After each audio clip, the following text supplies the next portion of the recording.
Welcome to Home Biz Tax Talk. My name is Lysandra Everett. I am the Home Biz Tax Lady, where I help home business owners win the tax game. Home Biz Tax Talk airs Monday through Friday, 9 o'clock-ish. And when you tune into my show, you're going to be hearing about topics that are important to the home business community. And so today I want to talk about a post that I've been seeing around Facebook I've seen it before, but it's now popped up again. So I posted about it on Facebook, but now I want to bring it to video and really talk about it. So the post says this: create an LLC for your kids when they're in high school. File taxes on it for 4 years, which starts a business history. Pay them on the business payroll checks. Set their salary. Get a business credit card. Make them an authorized signer to establish business credit. Graduation gift, break the cycle, because now everybody's on the generational wealth tip. Okay. I'm down for generational wealth, but you know, I'm not about buzzwords. Okay. Now, I've also seen another version of this post where it says to file taxes on the business with no income for 4 years. Okay. So we're just going to talk about it all today. All right. Because this kind of post is the thing that gives people enough rope to hang themselves. And, you know, we just fixing it today. Okay. That's what we doing. All right. So number one, to address the post that says to create an LLC, file taxes on it with no income, for that version of the post. Okay. If you create an LLC and file taxes for a business that does not exist, that is fraud. Regardless of whether there is no income, it's fraud. Okay? Plain and simple. Fraud is a crime. All right? So now, creating an LLC for your child. Okay. If you create an LLC for your child, then your child is the owner. All right. And so then your child will be responsible for filing taxes on that business. We're assuming that everybody's in business to make money. Okay. We're going to make the assumption that we're not just creating a business to lose money. We're going to assume that we're creating a business to make money. Okay. So if you're going to create an LLC in your child's name, that makes your child the owner of the LLC. And that means that your child is responsible for filing taxes.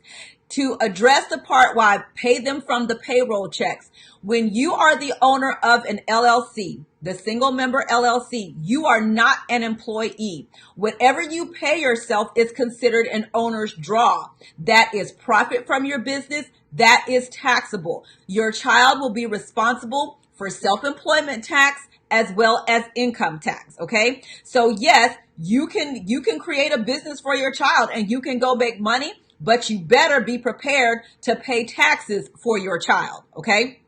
This is up there with putting the light bill in your baby's name. Okay. In my eyes, that's where we are with this, except for now we playing with the IRS. Okay. Because we talking about taxes.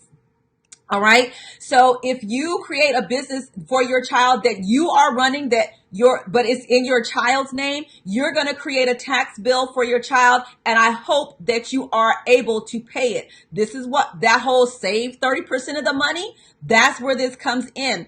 You also have, depending on the state that you're in, you've got annual filing requirements. Okay. Whether it is, just annual reporting.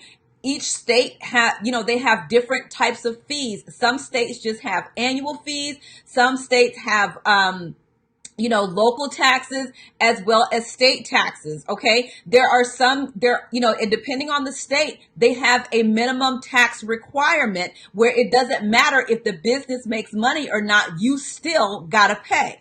Okay. So if you're putting this LLC in your child's name, you better know what your state requirements are for annual filing and annual fees, because just like you're talking about building a business history, you can build a crappy business history. Okay. So, now the other thing it says is to get business credit. Get a business credit card and make them an authorized signer in order for them to establish business credit. Okay, that has some truth to it, but understand this. that unless it's reported to the credit reporting agency that your child is an authorized signer, it's not going to do them any good. But if it is reported to the credit bureau, that builds the credit history. However, you as the primary account holder, if you miss a payment, if you don't keep a good credit history, you are now putting your child's credit history in jeopardy. Okay, so if you're going to go and, establish business credit and put your child's name on it and have it reported to the credit bureaus, then you better be on point with making your payments, because we already know one missed payment will put your credit in the toilet. Okay? So yeah, it's a good thought process, but you have to realize what your responsibility is and how you have to maintain your credit history, your payment history, and all of that, because that can negatively impact your child. And so if you negatively impact your child before they even get out of high school, then what are you doing to their future? See, I can't tell you what to do. I can't tell you what not to do, but I can tell you the facts so that you can then make a better decision than getting advice from a darn Facebook post. And before somebody asks me, because I do have people that come and question my competence. Yes, I am a tax expert. I'm an enrolled agent. I read and study tax code. That is my job.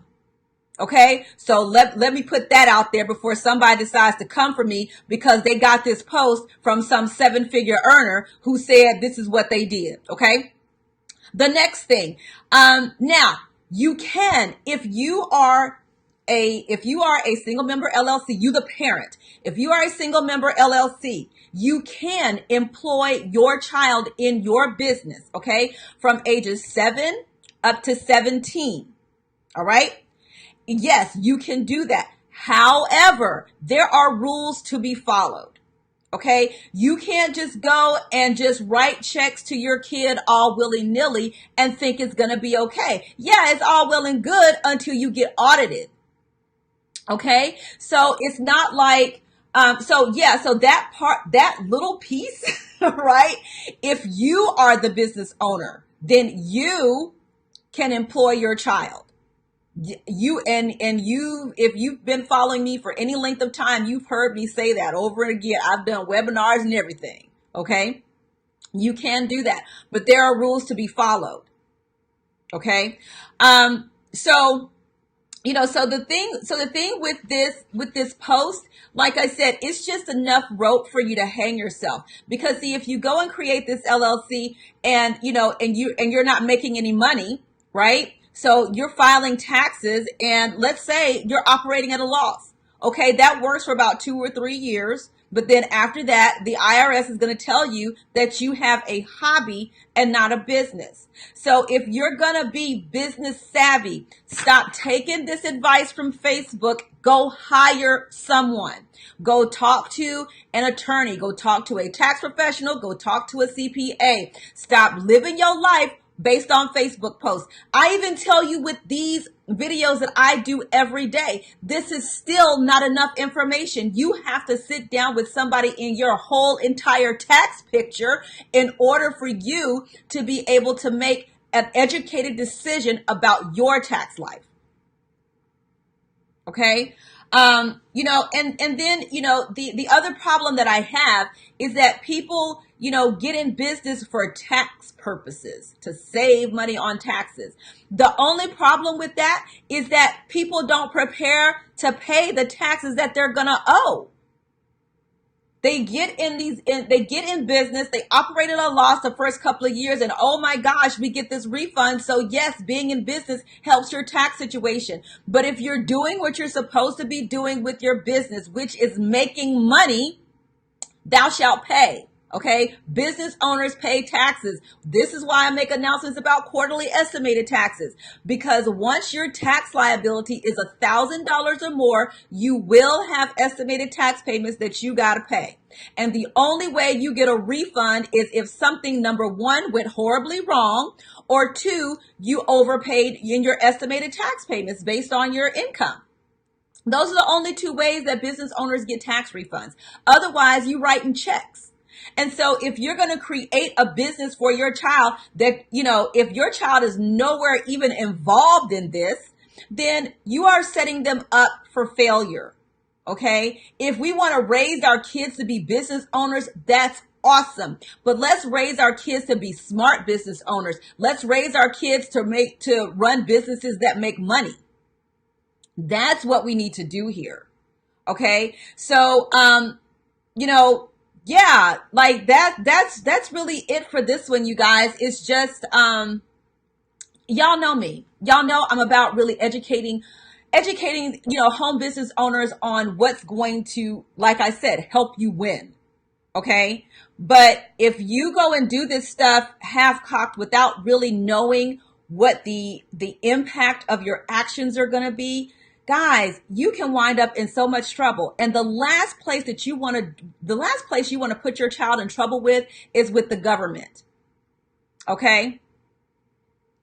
That's the last thing that you want to do. So if you're going to teach your child about business, please teach them that, you know what, when you make money, you have to set aside a portion of your income to pay taxes. That's not to be touched, period. Until tax time. You can put it in an interest-bearing account. You need to have it liquid, all that, so that when it comes time to write the check, that you got money to do it. And the first 6 months, listen, when it comes down to taxes, the first 6 months of the year are the most taxing. All right. Because you got your Q4 estimated tax payments that are due in January. You got your tax liability that's due in April, as well as your first quarter estimated tax payment that's also due in April. And then you got your second estimated tax payment that's due in June. If you are not teaching your child business owner to set aside this money, you are setting them up to fail. If you are the business owner because you done got Facebook educated, okay? You got Facebook educated on business. Now you all smart and you sitting up here racking up tax liability because you don't know any better, then what are you passing on to your kid? I'm about savvy kid business owners. I'm all about it. Okay. I wish my kids would want to do more for business, but they don't. Okay. Well, but seriously, don't get your Facebook education. Okay. If you see something that piques your interest, go ask a professional whose job it is to know this stuff. That's what you do. Okay. So I really hope this helps you out. So when you see this post, you can share this video with them. You can tell them to come for me. I'm all about having this debate. You better believe that. All right. So thank you guys so much for tuning into Home Biz Tax Talk. Again, we air Monday through Friday, 9 o'clock-ish. And you can come here to get your questions answered about your home business taxes. Have a great day, and I'll see y'all next time. Bye.